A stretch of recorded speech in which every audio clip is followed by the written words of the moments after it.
कभी ऐसा वक्त आया है जब आपको लगा हो कि अब कुछ नहीं बचा? जब जिंदगी जैसे रुक सी गई हो, सपने बिखर जाएं, लोग साथ छोड़ दें और अंदर से सब खाली लगने लगे। हम सब उस मोड़ से कभी ना कभी गुजरते हैं, जहां लगता है कि अब वापसी नामुमकिन है। लेकिन सच तो ये है कि यही वो पल होता है जब जिंदगी हमें एक नया मौका दे रही होती है, खुद को फिर से गढ़ने का।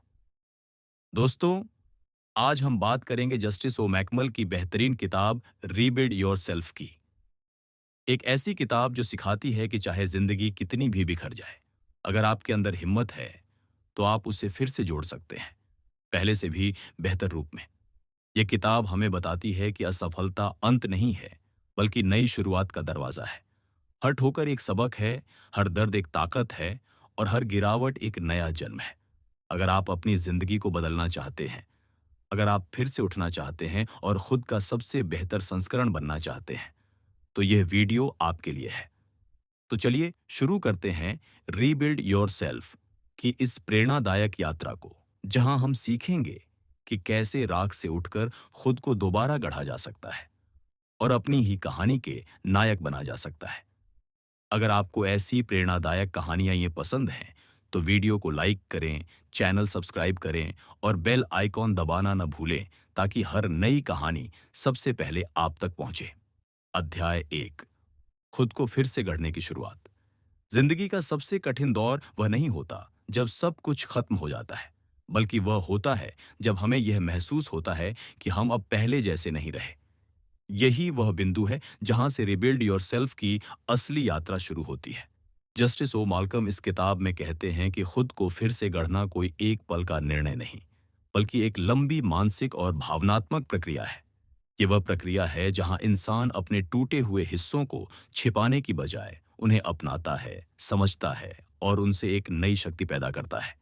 लेखक बताते हैं कि इंसान की सबसे बड़ी भूल ये होती है कि वह सोचता है कि सफलता हमेशा सीधी रेखा में मिलती है, ऊपर की ओर जाती हुई, बिना रुकावटों के। जबकि सच्चाई यह है कि हर सफलता, हर आत्मविकास और हर नई शुरुआत के पीछे एक गहरी गिरावट छिपी होती है। हम तभी कुछ नया बनते हैं जब पुराना खुद बिखरने लगता है। लेकिन बहुत से लोग उस टूटन से डर जाते हैं। वे समझ नहीं पाते कि यह टूटना दरअसल एक संकेत है। ये बताता है कि अब कुछ नया बनना है, कुछ नया सीखना है और खुद को नए सिरे से परिभाषित करना है। माल्कम कहते हैं कि रीबिल्डिंग की शुरुआत स्वीकार्यता से होती है। जब तक हम यह स्वीकार नहीं करते कि कुछ गलत हुआ है, कि हमें बदलने की जरूरत है, तब तक कोई सुधार संभव नहीं है। खुद से ईमानदारी से बात करना सबसे कठिन काम है। जब हम आईने में खुद को देखते हैं और अपने भीतर की सच्चाई को स्वीकारते हैं, तभी पुनर्निर्माण की पहली ईंट रखी जाती है। ये स्वीकार करना कि हम टूट चुके हैं, ये मानना कि हमें मदद चाहिए, ये कमजोरी नहीं बल्कि हिम्मत की निशानी है। इसके बाद आता है दूसरा चरण, आत्मविश्लेषण। लेखक कहते हैं कि हमें यह समझना होगा कि किन बातों ने हमें इस स्थिति तक पहुंचाया। क्या यह हमारे निर्णय थे, हमारी सोच या हमारा भय? जब तक हम अपनी गलतियों का सामना नहीं करते, तब तक हम उनसे सीख नहीं सकते। आत्मविश्लेषण हमें हमारे अतीत की परतों को खोलने में मदद करता है। यह हमें सिखाता है कि किन अनुभवों ने हमें सीमित किया और किन ने हमें ताकत दी।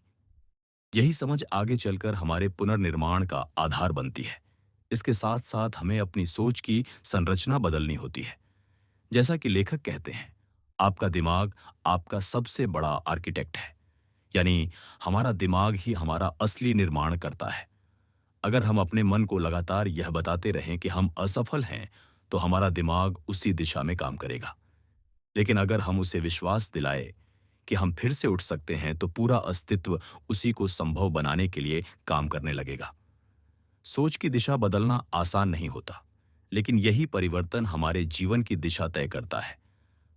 माल्कम ये भी कहते हैं कि खुद को दोबारा गढ़ने का मतलब यह नहीं कि हम पुराने रूप को मिटा दें।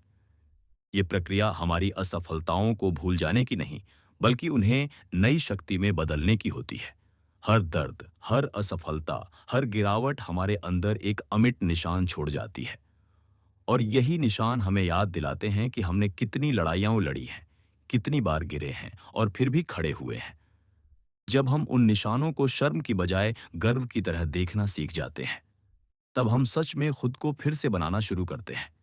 लेखक कहते हैं कि हमें अपने अतीत से भागना नहीं चाहिए, बल्कि उसे समझना चाहिए। अतीत हमारे जीवन का नक्शा है।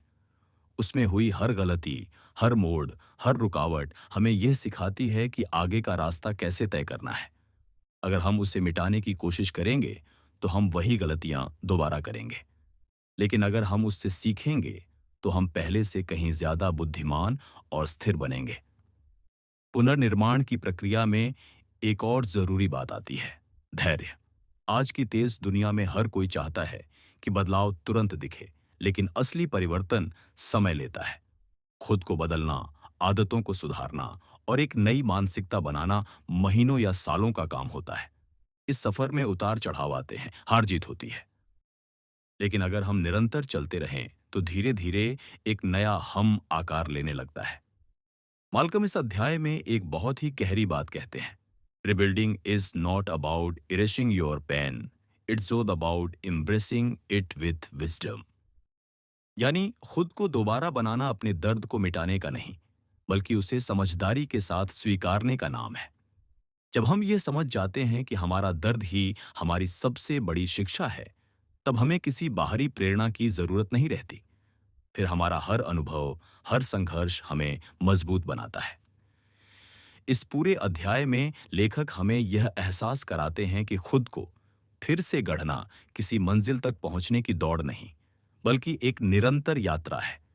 यह आत्म खोज की वह प्रक्रिया है जिसमें हम अपने अंदर झांकते हैं, अपने डर को पहचानते हैं और धीरे धीरे एक नई पहचान गढ़ते हैं। यह यात्रा कठिन है, लेकिन जब हम इसे सच्चे मन से अपनाते हैं, तो हम खुद का ऐसा संस्करण बनाते हैं जो पहले से कहीं ज्यादा मजबूत, जागरूक और आत्मविश्वासी होता है। अध्याय 2, आत्म जागरूकता का पुनर्जन्म। जब इंसान खुद को दोबारा गढ़ने की ठानता है, तो सबसे पहले उसे अपने अंदर झांकने की हिम्मत जुटानी होती है। यही हिम्मत उसे उस अंधेरे से बाहर लाती है जहां वह सालों से खुद को छिपाता आ रहा था। जस्टिस ओ माल्कम इस अध्याय में बताते हैं कि किसी भी व्यक्ति का पुनर्निर्माण तब शुरू होता है जब वह अपने भीतर की सच्चाई को जानने की कोशिश करता है, न कि दुनिया की बनाई हुई छवि को। हम में से ज्यादातर लोग वही बनते हैं जो दूसरों की अपेक्षाएं चाहती हैं। लेकिन जब हम खुद से जुड़ना शुरू करते हैं, तब हमें एहसास होता है कि हमारी असली पहचान तो अब तक दबाई हुई थी। लेखक कहते हैं कि आत्म जागरूकता एक दर्पण की तरह होती है, जो हमें हमारे भीतर की हर सच्चाई दिखाती है, चाहे वह कितनी भी कड़वी क्यों ना हो। जब हम यह देखना शुरू करते हैं कि हमारी सोच, आदतें और व्यवहार किस तरह हमें सीमित कर रहे हैं, तभी हम बदलाव की दिशा में कदम बढ़ा सकते हैं। खुद को जानना आसान नहीं है, क्योंकि यह प्रक्रिया हमारे अहंकार को चुनौती देती है। हमें यह स्वीकारना पड़ता है कि हमारी कई मान्यताएं गलत थीं, हमारे कई फैसले भय या असुरक्षा से भरे थे। लेकिन यही स्वीकृति हमें आगे बढ़ने की ताकत देती है। माल्कम बताते हैं कि हर इंसान के भीतर दो आवाजें होती हैं। एक वह जो समाज, परिवार या दुनिया ने उसके अंदर भरी होती है, और दूसरी वह जो उसकी आत्मा की गहराइयों से निकलती है। पहली आवाज डर से भरी होती है, जबकि दूसरी आवाज साहस से। जब तक हम बाहरी आवाजों के दबाव में रहते हैं, हम वही करते हैं जो सबको पसंद हो। लेकिन जैसे ही हम अपनी आत्मा की आवाज सुनना शुरू करते हैं, हम वह करते हैं जो हमारे लिए सही होता है। यही क्षण होता है जब रिबिल्ड योरसेल्फ का असली अर्थ समझ में आता है। खुद को वैसे बनाना जैसा हम वास्तव में हैं, न कि जैसा दुनिया चाहती है। इस आत्म जागरूकता की प्रक्रिया में एक और बड़ा कदम है, विचारों का निरीक्षण। लेखक कहते हैं कि हमारे विचार ही हमारे जीवन की दिशा तय करते हैं। अगर हमारे विचार सीमित हैं, तो हमारी संभावनाएं भी सीमित हो जाती हैं। हमें हर दिन अपने विचारों को देखना चाहिए। कौन से विचार हमें ऊपर उठा रहे हैं और कौन से हमें नीचे खींच रहे हैं। जब हम अपने विचारों पर नियंत्रण पाना शुरू करते हैं, तो धीरे धीरे हम अपने जीवन पर भी नियंत्रण पाने लगते हैं। यही वह क्षण होता है जब परिवर्तन स्थायी रूप से जड़ पकड़ता है। लेखक एक दिलचस्प उदाहरण देते हैं। अगर किसी ने बरसों तक यह मान लिया हो कि वह प्यार के योग्य नहीं है, तो उसका व्यवहार भी वैसा ही हो जाएगा। लेकिन जैसे ही वह यह विश्वास बदलता है और कहता है, मैं योग्य हूं, मैं काबिल हूं, उसकी ऊर्जा, उसकी उपस्थिति और उसके फैसले सब कुछ बदलने लगते हैं। इसलिए खुद को पहचानने का सबसे पहला कदम है अपनी सीमित सोच को चुनौती देना। हमें यह समझना होगा कि हमारी सोच हमारी वास्तविकता बनाती है। अगर हम अपने भीतर के शब्द बदलेंगे, तो हमारा बाहरी जीवन भी बदल जाएगा। माल्कम कहते हैं कि आत्म जागरूकता का मतलब यह नहीं कि हम अपने अंदर की हर कमजोरी पर पछताए। इसका मतलब है कि हम उन्हें पहचानें और उन्हें सुधारने के लिए तैयार रहें। हम सबके भीतर अंधेरा होता है, लेकिन वही अंधेरा तब रोशनी में बदलता है जब हम उसका सामना करते हैं। जब हम अपने डर, असुरक्षाओं और गलतियों को खुले दिल से देखते हैं, तो वे हमें कमजोर नहीं बनाते, बल्कि और अधिक परिपक्व बना देते हैं। इस अध्याय में लेखक यह भी बताते हैं कि आत्म जागरूकता केवल मन की प्रक्रिया नहीं, बल्कि आत्मा की प्रक्रिया भी है। जब हम खुद से यह सवाल पूछना शुरू करते हैं, मैं कौन हूं, मैं क्यों यहां हूं, मैं वास्तव में क्या चाहता हूं, तब हम धीरे धीरे उन परतों को हटाने लगते हैं जो हमें झूठे विश्वासों में बांधे हुए थीं। यही प्रश्न हमारे जीवन की दिशा तय करते हैं। ये सवाल हमें भीतर की उस चिंगारी तक ले जाते हैं जहां से असली परिवर्तन जन्म लेता है। माल्कम यह भी स्पष्ट करते हैं कि आत्म जागरूकता पाने के लिए हमें एकांत की जरूरत होती है। आज की दुनिया में हम शोर से घिरे रहते हैं, सोशल मीडिया, विचार, राय, तुलना। लेकिन जब हम कुछ समय अकेले बिताते हैं, तब हम खुद को सुन सकते हैं। वही अकेलापन हमें अपने असली स्वरूप से जोड़ता है। यही कारण है कि लेखक आत्म खोज के सफर में साइलेंस को सबसे बड़ा शिक्षक मानते हैं। जब हम बोलना बंद करते हैं, तो भीतर की आवाज बोलना शुरू करती है। इस अध्याय का केंद्र यही संदेश देता है कि आत्म जागरूकता पुनर्निर्माण की आत्मा है। बिना खुद को जाने कोई भी व्यक्ति खुद को दोबारा नहीं बना सकता, क्योंकि जो व्यक्ति खुद को नहीं जानता, वह वही गलतियां बार बार दोहराता है। लेकिन जो खुद को समझने लगता है, वह अपने हर कदम को समझदारी से रखता है। आत्म जागरूकता हमें सिखाती है कि हम अपनी सोच, भावनाओं और कर्मों के सृजन करता है। और जब यह एहसास पक्का हो जाता है, तो कोई भी परिस्थिति हमें तोड़ नहीं सकती। अध्याय 3, पुराने बोझ को छोड़ने की कला।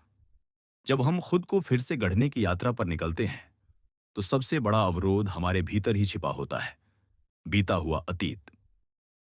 जस्टिस ओ माल्कम इस अध्याय में बताते हैं कि हम में से अधिकतर लोग अपने पुराने अनुभवों, असफलताओं और दर्द को इतनी गहराई से पकड़े रहते हैं कि वही बोझ हमारे वर्तमान और भविष्य दोनों को रोक देता है। खुद को फिर से बनाना तब तक संभव नहीं जब तक हम उन जंजीरों को नहीं तोड़ते जो हमें पीछे की ओर बांध रही हैं। लेखक कहते हैं कि अतीत केवल एक याद है, लेकिन हम उसे बार बार जीते रहते हैं, जैसे वह आज भी चल रहा हो।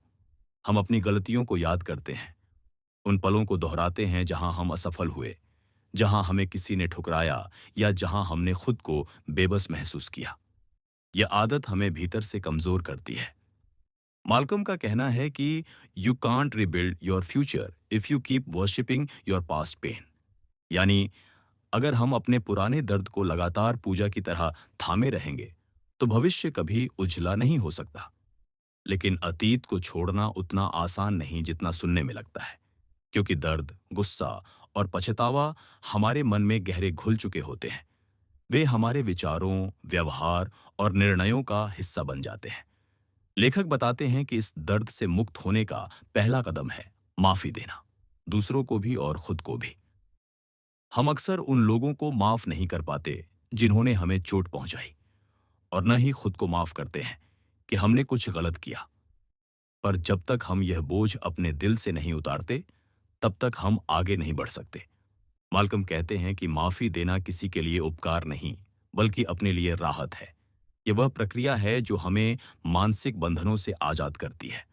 जब हम किसी को माफ करते हैं, तो हम यह नहीं कहते कि जो हुआ वह सही था।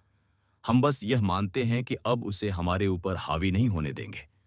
यह मानसिक स्वतंत्रता हमें फिर से मजबूत बनाती है। और जब हम खुद को माफ करते हैं, तो आत्मग्लानि की जंजीरें टूटती हैं। यही पल वह होता है जब पुनर्निर्माण की प्रक्रिया सच्चे अर्थों में शुरू होती है।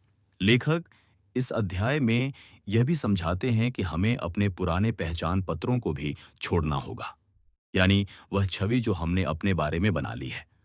बहुत से लोग खुद को हमेशा एक ही नज़र से देखते रहते हैं। मैं तो हमेशा ऐसा ही रहा हूं, मैं कभी नहीं बदल सकता, मुझसे कुछ नहीं होगा। ये वाक्य हमारी मानसिक सीमाएं बन जाते हैं। जब तक हम इन सीमाओं को नहीं तोड़ेंगे, तब तक हम अपने नए रूप को पहचान ही नहीं पाएंगे। हमें यह समझना होगा कि इंसान का स्वभाव स्थायी नहीं है, वह हर दिन बदल सकता है।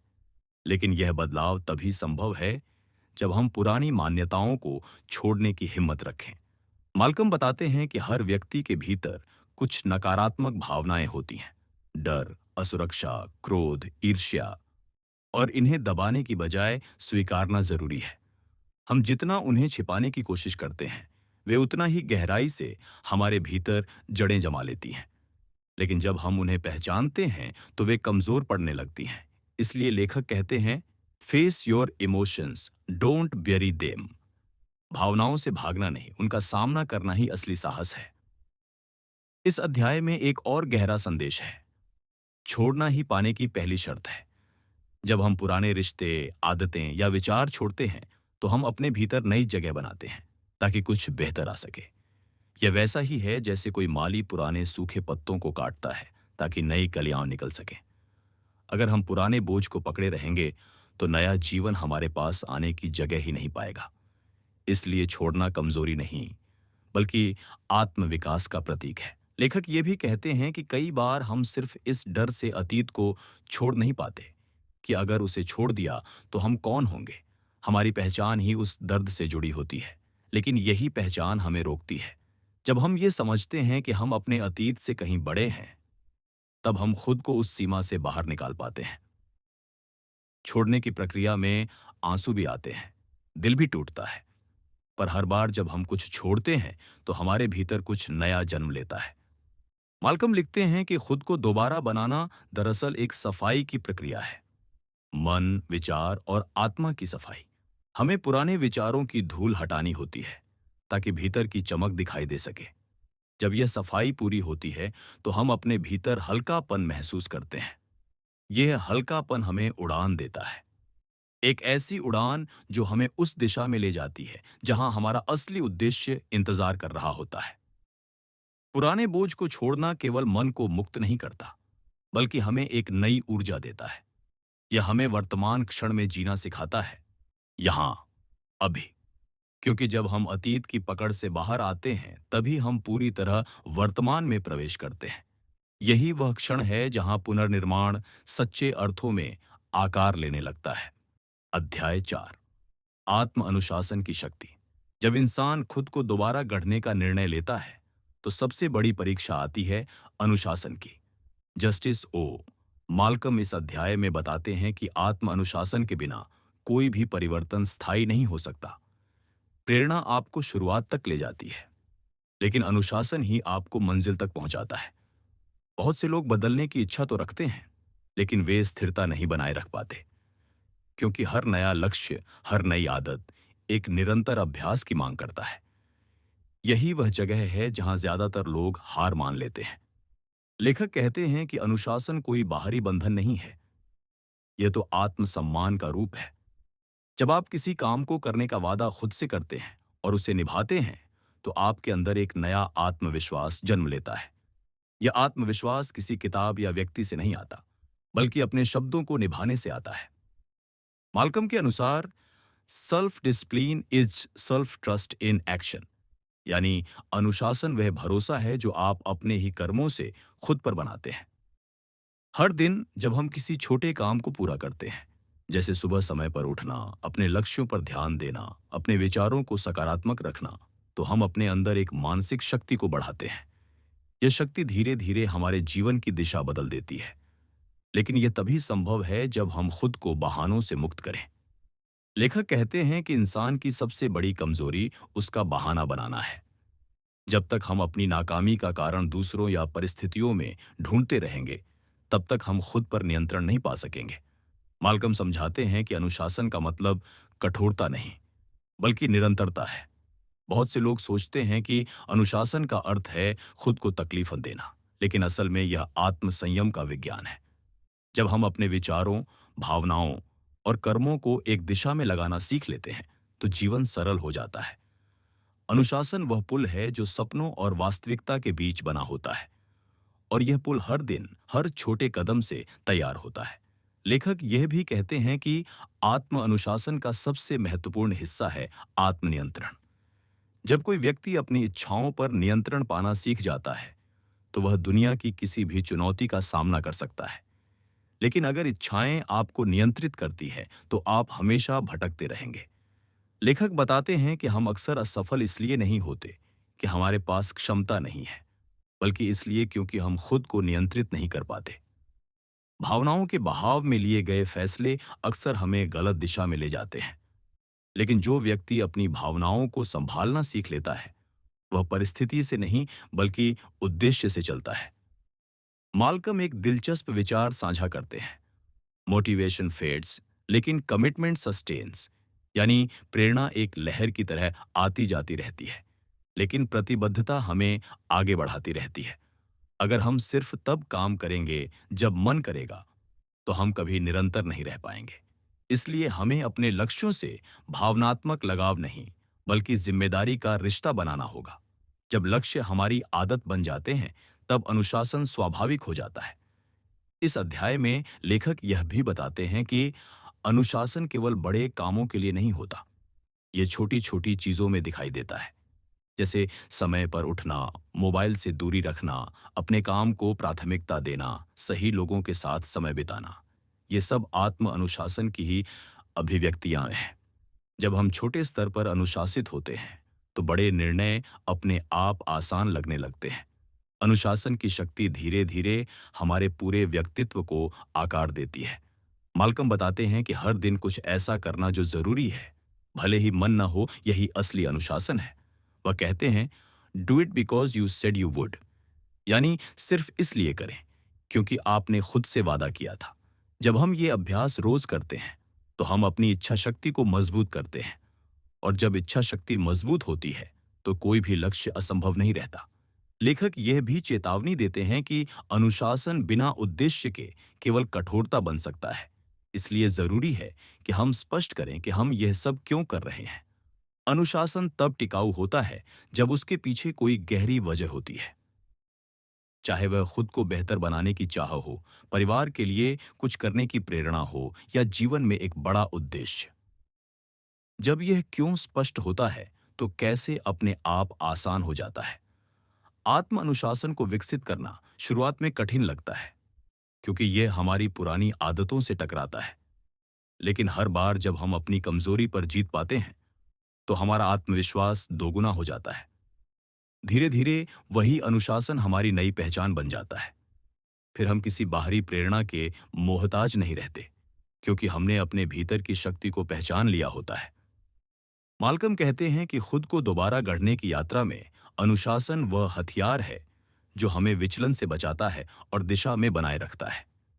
यह वही शक्ति है जो कठिन दिनों में हमें चलाती है, जब बाकी सब हार मान लेते हैं।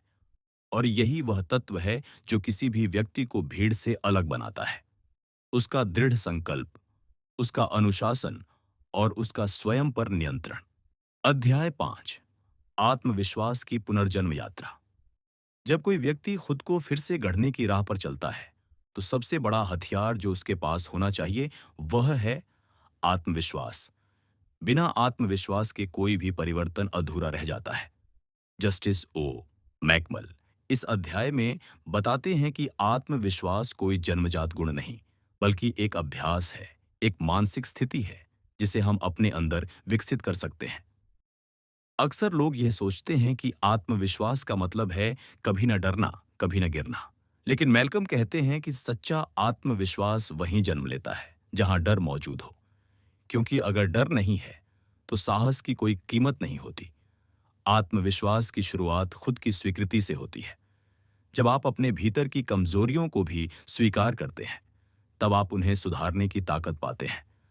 मैल्कम का कहना है कि जो लोग खुद को असफल मानते हैं, वे दरअसल दूसरों के नजरिए से खुद को आंकते हैं। आत्मविश्वास तब बढ़ता है जब आप अपनी कीमत दूसरों की राय से नहीं, बल्कि अपने मूल्य से तय करते हैं। अगर आप लगातार खुद की तुलना दूसरों से करते रहेंगे, तो आप हमेशा पीछे ही रहेंगे, क्योंकि हर व्यक्ति की यात्रा अलग होती है। आत्मविश्वास का अर्थ है अपनी राह पर विश्वास रखना, चाहे पूरी दुनिया आपको गलत क्यों ना समझे। मैल्कम एक बहुत सुंदर उदाहरण देते हैं। जैसे बीज को मिट्टी में दबाया जाता है ताकि वह अंकुर बन सके, वैसे ही जीवन हमें दबाव में डालता है ताकि हम अपनी सच्ची क्षमता को पहचान सकें। आत्मविश्वास का असली अर्थ है उस अंधकार में भी अपने उजाले पर भरोसा रखना। यह विश्वास कि चाहे हालात कितने भी कठिन हों, मेरे भीतर एक शक्ति है जो मुझे संभाल लेगी। जब यह भावना मन में जम जाती है, तो इंसान हार के बीच भी जीत की तैयारी करने लगता है। लेकिन यह आत्मविश्वास सिर्फ शब्दों से नहीं आता। इसके लिए हमें रोज खुद को साबित करना पड़ता है। मैल्कम कहते हैं, हर दिन एक छोटा वादा खुद से करो और उसे निभाओ। ये वादा कुछ भी हो सकता है। सुबह जल्दी उठना, कसरत करना या एक नई चीज सीखना। जब आप अपने छोटे छोटे वादे निभाते हैं, तो आपके भीतर यह संदेश जाता है कि मैं अपने ऊपर भरोसा कर सकता हूं। और यही भरोसा धीरे धीरे एक अटूट आत्मविश्वास में बदल जाता है। कभी कभी आत्मविश्वास की सबसे बड़ी परीक्षा तब होती है जब दुनिया आपके खिलाफ होती है। लोग आपके फैसलों का मजाक उड़ाते हैं, आपकी क्षमताओं पर शक करते हैं और आपकी नीयत को भी गलत समझते हैं। लेकिन मैल्कम याद दिलाते हैं कि असली आत्मविश्वास वही है जो तब भी अडिग रहे जब कोई आपका साथ न दे। जो व्यक्ति अपने अंदर की आवाज को बाहरी शोर से ज्यादा महत्व देता है, वही सच्चा विजेता बनता है। वह दूसरों की तालियों पर नहीं, अपनी आत्मा की स्वीकृति पर चलता है। मैल्कम यह भी बताते हैं कि आत्मविश्वास को नकारात्मक अहंकार से अलग रखना बेहद जरूरी है। आत्मविश्वास विनम्रता से जुड़ा होता है, जबकि अहंकार भय से। जो व्यक्ति खुद पर विश्वास रखता है, उसे दूसरों को नीचा दिखाने की जरूरत नहीं होती। उसका विश्वास शांत होता है, ठोस होता है और दूसरों को प्रेरित करता है। लेकिन जो व्यक्ति अहंकार में डूबा होता है, वह भीतर से असुरक्षित होता है और दूसरों की तुलना में खुद को साबित करने में ही जीवन बिता देता है। यह अध्याय हमें यह सिखाता है कि आत्मविश्वास केवल सफलता का परिणाम नहीं, बल्कि सफलता का कारण है। अगर आप पहले विश्वास करते हैं कि आप कर सकते हैं, तभी आप वास्तव में कर पाएंगे। अपने भीतर उस आवाज को पहचानिए जो कहती है, मैं सक्षम हूं। उस आवाज को रोज सुनिए, उसे पोषित कीजिए और हर असफलता के बाद उसे और मजबूत बनाइए। क्योंकि आत्मविश्वास का असली सार यह नहीं है कि आप कभी हारेंगे नहीं, बल्कि यह है कि हर हार के बाद आप दोबारा उठेंगे, पहले से ज्यादा दृढ़ होकर। मैल्कम अंत में एक गहरी बात कहते हैं, हर इंसान के भीतर एक राजा और एक भिखारी दोनों रहते हैं। फर्क सिर्फ इस बात में है कि आप किसे पोषित करते हैं। अगर आप अपने भीतर के डर, संदेह और असुरक्षा को भोजन देते रहेंगे, तो भिखारी मजबूत होगा। लेकिन अगर आप अपने साहस, विश्वास और कर्म को बढ़ाते रहेंगे, तो राजा जागेगा। और जब वह राजा उठेगा, तो कोई भी परिस्थिति उसे रोक नहीं पाएगी। आत्मविश्वास कोई मंजिल नहीं, यह एक सतत अभ्यास है, खुद को याद दिलाने का कि चाहे जो भी हो, मैं सक्षम हूं, मैं पर्याप्त हूं और मैं अपने जीवन को दोबारा बना सकता हूं। यही उस व्यक्ति की पहचान है जो सच में खुद को फिर से गढ़ चुका है। अध्याय 6, अपने नए स्वरूप का निर्माण। जब एक व्यक्ति खुद को फिर से गढ़ने की यात्रा के अंतिम पड़ाव पर पहुंचता है, तो उसके भीतर एक अद्भुत शांति और स्पष्टता जन्म लेती है। जस्टिस ओ मैकमल इस अध्याय में बताते हैं कि पुनर्निर्माण की असली खूबसूरती सिर्फ पुराने को छोड़ देने में नहीं, बल्कि एक नए आप को सृजित करने में है। एक ऐसा स्वरूप जो आपके मूल्यों, आपके उद्देश्य और आपके आत्मसम्मान पर आधारित हो। ये वह बिंदु है जहां आप केवल जीवित नहीं रहते, बल्कि सच में जीना शुरू करते हैं। मैल्कम कहते हैं कि नया स्वरूप बनाने के लिए सबसे पहले आपको अपने जीवन की दिशा तय करनी होगी। बहुत से लोग अपनी जिंदगी दूसरों की उम्मीदों के हिसाब से जीते हैं, माता पिता की चाहतें, समाज की परिभाषाएं और भीड़ का रास्ता। लेकिन जो व्यक्ति खुद को सच में फिर से बनाना चाहता है, उसे यह तय करना होगा कि वह वास्तव में क्या चाहता है। यह आत्म साक्षात्कार का क्षण होता है, जब इंसान अपने भीतर झांक कर पूछता है, मैं कौन हूं और मेरा असली उद्देश्य क्या है। इस प्रश्न का ईमानदार उत्तर ही आपके नए स्वरूप की नींव रखता है। नया स्वरूप सिर्फ बाहरी बदलावों से नहीं बनता। मैल्कम कहते हैं कि कपड़े, भाषा या आदतें बदल लेना आसान है, लेकिन असली पुनर्निर्माण भीतर की मानसिकता बदलने से होता है। जब आपकी सोच सकारात्मक, संतुलित और उद्देश्यपूर्ण होती है, तो आपके कार्य अपने आप बदलने लगते हैं। ये एक अंदर से बाहर की प्रक्रिया है। पहले आप अपनी सोच को गढ़ते हैं, फिर वही सोच आपके व्यक्तित्व और आपकी नियति को गढ़ती है। मैल्कम समझाते हैं कि अपने नए स्वरूप को बनाने के लिए आपको अनुशासन की जरूरत है। नई शुरुआत के जोश में बहुत लोग कुछ दिन तक बदलने की कोशिश करते हैं, लेकिन धीरे धीरे पुराने पैटर्न उन्हें वापस खींच लेते हैं। असली बदलाव तब स्थायी होता है जब आप रोज अपने नए स्वरूप को याद रखते हैं और उसी के अनुसार निर्णय लेते हैं। अगर आप हर सुबह खुद से यह कहें, मैं आज उस व्यक्ति की तरह व्यवहार करूंगा जो मैं बनना चाहता हूं, तो धीरे धीरे वह व्यवहार आपकी पहचान बन जाएगा। मैल्कम इस अध्याय में आइडेंटिटी अलाइनमेंट का एक गहरा विचार साझा करते हैं। इसका अर्थ है आपकी सोच, शब्द और कर्म में एकरूपता होना। अगर आप कहते हैं कि आप आत्मविश्वासी हैं, तो आपके कार्यों में वह झलकना चाहिए। अगर आप कहते हैं कि आप ईमानदार हैं, तो आपके निर्णयों में ईमानदारी दिखनी चाहिए। जब आपकी आंतरिक पहचान और बाहरी व्यवहार एक दूसरे से मेल खाते हैं, तभी आप अपने नए स्वरूप में स्थिर रह पाते हैं। यही आत्मसम्मान की असली जड़ है। नए स्वरूप का निर्माण करते समय मैल्कॉल्म एक और जरूरी बात पर जोर देते हैं। पुराने लोगों से दूरी बनाने का साहस। हर कोई आपकी यात्रा को नहीं समझेगा। कुछ लोग आपको नीचे खींचने की कोशिश करेंगे, क्योंकि आपका बदलाव उन्हें असहज करेगा। लेकिन अगर आप सच में बढ़ना चाहते हैं, तो आपको ऐसे लोगों से दूर होना होगा जो आपके विकास को सीमित करते हैं। ये कोई घमंड नहीं, बल्कि आत्मसंरक्षण है। जो लोग आपकी ऊर्जा को चूसते हैं, उन्हें पीछे छोड़ना ही आपकी आत्मा के लिए आवश्यक है। मैल्कम ये भी कहते हैं कि नया स्वरूप तब तक अधूरा है जब तक आप अपने जीवन को किसी बड़े उद्देश्य से नहीं जोड़ते। खुद को गढ़ना सिर्फ अपनी भलाई के लिए नहीं, बल्कि दूसरों के जीवन में रोशनी लाने के लिए भी होना चाहिए। जब आप अपनी यात्रा से दूसरों को प्रेरित करते हैं, तो आप सिर्फ खुद को नहीं, बल्कि अपने आसपास की दुनिया को भी बदलने लगते हैं। यही वह क्षण होता है जब आपकी कहानी एक व्यक्तिगत संघर्ष से आगे बढ़कर प्रेरणा बन जाती है। और अंत में मैल्कम कहते हैं कि रिबिल्ड योरसेल्फ का अर्थ यह नहीं कि आप एक बार बदलें और फिर रुक जाएं। जीवन निरंतर परिवर्तन का नाम है। हर अनुभव, हर चुनौती, हर गिरावट एक नया अवसर है खुद को फिर से बनाने का। हर सुबह एक नया जन्म है और हर दिन एक नया अवसर है अपने बेहतर संस्करण को जीवंत करने का। जब आप इस सोच के साथ जीना शुरू करते हैं, तो कोई भी असफलता आपको नहीं तोड़ सकती, कोई भी आलोचना आपको कमजोर नहीं कर सकती, क्योंकि तब आप जान चुके होते हैं कि आप कौन हैं। एक ऐसा इंसान जो हर बार गिरकर फिर से उठता है और हर बार अपने भीतर से कुछ और मजबूत, कुछ और स्पष्ट होकर उभरता है। यही है आत्मनिर्माण की पराकाष्ठा। जब आप अपने भीतर उस शक्ति को महसूस करते हैं जो कहती है, मैं खुद अपनी कहानी का निर्माता हूं, और जब यह एहसास जीवन का हिस्सा बन जाता है, तो कोई ताकत नहीं जो आपको रोक सके। आपका नया स्वरूप सिर्फ एक लक्ष्य नहीं, बल्कि एक सतत जीवन दर्शन बन जाता है। दोस्तों, रीबिल्ड योरसेल्फ हमें सिखाती है कि जीवन कभी भी खत्म नहीं होता।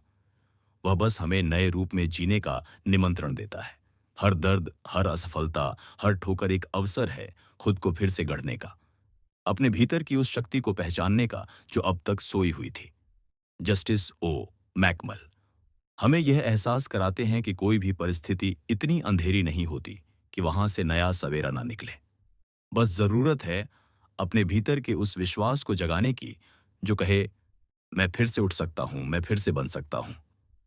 जब आप खुद को फिर से बनाते हैं, तो सिर्फ आप नहीं बदलते, आपकी पूरी दुनिया बदलने लगती है। आपकी सोच, आपकी ऊर्जा, आपके फैसले, सब कुछ नई दिशा में बहने लगता है। और यही वह क्षण होता है जब जीवन आपको सम्मान देने लगता है, क्योंकि जीवन हमेशा उसी के पक्ष में होता है जो खुद को सुधारने, बढ़ाने और दोबारा खड़ा होने का साहस रखता है। तो आज से तय कीजिए कि अब आप अपने अतीत के बोझ से नहीं, बल्कि अपने भविष्य की संभावनाओं से प्रेरित रहेंगे। खुद से यह वादा कीजिए कि चाहे कुछ भी हो, आप अपने भीतर के योद्धा को कभी नहीं सोने देंगे। याद रखिए, आपकी सबसे बड़ी ताकत आपके अंदर है, और जब आप खुद को फिर से गढ़ने का फैसला लेते हैं, तो पूरी सृष्टि आपके पक्ष में काम करने लगती है। अगर इस कहानी ने आपको प्रेरित किया है, तो इस वीडियो को लाइक, शेयर और सब्सक्राइब जरूर करें, ताकि यह संदेश और भी लोगों तक पहुंचे जो अपने जीवन को दोबारा गढ़ने की कोशिश में है। हम फिर मिलेंगे एक नई किताब, एक नए विचार और एक नई प्रेरणा के साथ। तब तक याद रखिए, जीवन वही जीतता है जो हर बार खुद को फिर से बनाना जानता है।